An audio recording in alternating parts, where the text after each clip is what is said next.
Hi guys, আজকে একটা নতুন ভিডিও নিয়ে চলে এসেছি। দেখো আজকে বানাবো আলুর পকোড়া। তো নিয়ে নিয়েছি পেঁয়াজ কুচি, রসুন কুচি, আদা কুচি আর ধনে পাতা আর আরও অন্যান্য ইনগ্রিডিয়েন্টসগুলো আমি এর মধ্যে দেবো। তোমরা দেখতে থাকো। আর আমি কেমনভাবে আলুর পকোড়া করি, অনেকে অনেকভাবে করে। মা এসছে, মা শুয়ে আছে, মিমো এদিকে রানাকে ফোন করছে, কারণ কালকে রামনবমী না, সরি কী সব বলছি আমি, কালকে হনুমান জয়ন্তী, রামনবমী তো চলে গেছে। তো সেই জন্য এখন লাড্ডু আর ফুলমালা আনিয়ে রাখবো। আর এদিকে দেখো আমি সেই আলুটা জলের মধ্যে ভিজিয়ে রেখেছি, আলু গাজর দিয়ে করব। আর এদিকে তো মশলাটা রয়েছে, আমি এগুলো সেদ্ধ বসিনি। আলু আর গাজরটা ম্যাশ করে নেওয়ার পরে তারপর আমি ওর মধ্যে দিলাম লবণ, হলুদ আর দিলাম হচ্ছে চানা মশলার গুঁড়ো দেবো একটু, কারণ টেস্টটা একটু ডিফারেন্স আনতে হবে, সেই জন্যে। তো আমি চানা মশলাটা খুঁজে বের করছি কোথায় আছে। তো সবই আছে রাখা কৌটোর মধ্যে। তো দেখতে পাচ্ছ আমি চানা মশলার গুঁড়ো একটু অ্যাড করলাম ওর মধ্যে। আর অ্যাড করব হচ্ছে একটু সামান্য একটু সুগার অ্যাড করব। আর একটু দিলাম হচ্ছে কাশ্মীরি লঙ্কার গুঁড়ো, একটু ওটাকে কী বলে, গরম, একটু চিনি অ্যাড করে নিয়েছি। এবার দিলাম হচ্ছে বেসন। বেসন দিয়ে আমি একটা ভালো করে এবার এটাকে ভালো করে মেখে নেব।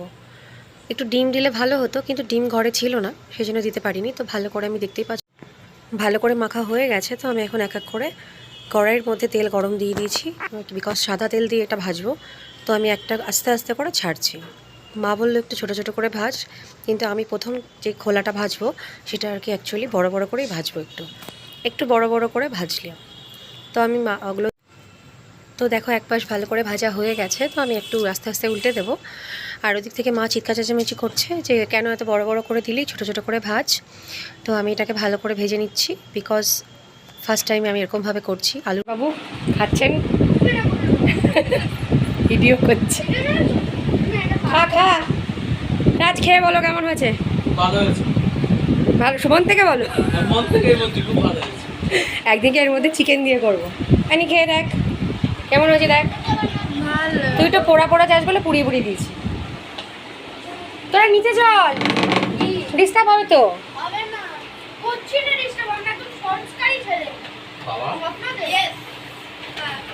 আলুর পকোড়া ইজ রেডি। তো মা আর আমার একমাত্র ভাইপো গোপাল বাবুকে বলবে বসো বসো বসো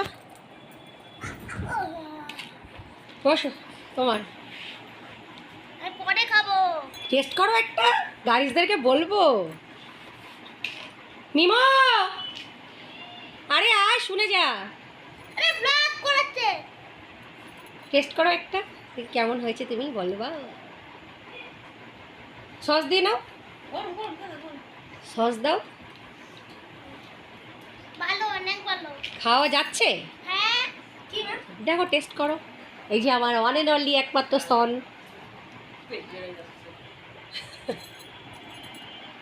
ভালো হয়েছে। গাজর দাঁড়াও খেয়ে বলুক আগে। এটা খাই না, ওটাই খাচ্ছি এখন। তাই, যেটা খাস না ওটা খাচ্ছিস। হ্যাঁ এটা একটু পরে খাচ্ছি। আচ্ছা মিমো নিচে বসো, নিচে বসো। আটকা। এই পড়ে যাবে পড়ে যাবে, নিচে বসো নিচে বসো। মিমো নিচে বস বাবা, নিচে বস। মিমো খুব দুষ্টুমি করছে গাইস। মিমো সস দিয়ে এখন খাওয়া যাচ্ছে বাবা, খাওয়া যাচ্ছে না, আরে খাই যাচ্ছে। বেজ্জতি করে দিল দেখো আমার। দাও আমার টেস্ট করো একটা, দেখি দেখি টেস্ট করি। টেস্ট। আরে টেস্ট, টেস্ট করি। এত অনীহা কেন আমার বানানো জিনিসে, তাহলে লোকজন কি করে ভাববে যে আমি খারাপ জিনিস বানিয়েছি না। আরে একটা ঠেঙে তো দেখো। দাও তাড়াতাড়ি। আরে ওখান থেকে না, আমার ভাইপো খাচ্ছে। খাওয়া যাচ্ছে মা, খুব ভালো। মা বলছে নাকি ভালো হয়েছে, প্রথমে খেতে চাইছিল না। আমার বাচ্চারা খেলেই আমি খুশি। খাও। তো তোমরা চাইলে এরকমভাবে বাড়িতে বানিয়ে খেতে পারো আলুর পকোড়া। তো আলুর পকোড়া অনেকভাবে করা যায়, তো আমি এভাবেই করলাম। তো আমার ভিডিওগুলো যদি ভালো লাগে তাহলে লাইক শেয়ার কমেন্ট করতে ভুলো না, আর সাবস্ক্রাইব অবশ্যই করে দিও। চলো ভালো।